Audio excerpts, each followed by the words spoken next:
सर्वभूतानि कन्तेय प्रकृतिं यान्ति मामिकं कल्पक्षये पुनः तनि कल्पदौ विसृजाम्यहम्।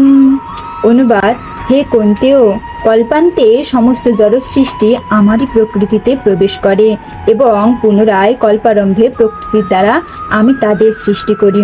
তাৎপর্য: এই জড় জগতের সৃষ্টি, স্থিতি ও প্রলয় সম্পূর্ণরূপে পরম পুরুষোত্তম ভগবানের ইচ্ছার উপর সম্পূর্ণভাবে নির্ভর করে।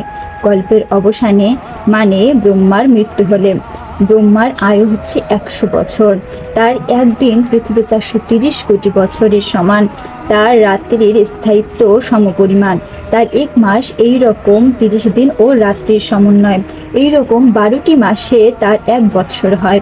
এই রকম 100 বছর পরে ব্রহ্মার যখন মৃত্যু হয় তখন প্রলয় হয়। আর এর অর্থ হচ্ছে ভগবানের দ্বারা অবিভক্ত শক্তি পুনরায় তারই মধ্যে লয় হয়ে যায়। তারপরে আবার যখন জড়জগতের সৃষ্টির প্রয়োজন হয় তখন তার ইচ্ছানুসারে তা সম্পন্ন হয়। ঈশ্বর এক হলেও তার বহুরূপ ধারণ করতে পারে, এটি হচ্ছে বৈদিক সূত্র। তিনি নিজেকে এই মহাশক্তিতে বিস্তার করেন এবং তার ফলে সমস্ত জড়জগৎ পুনরায় প্রকট হয়। হরে কৃষ্ণ।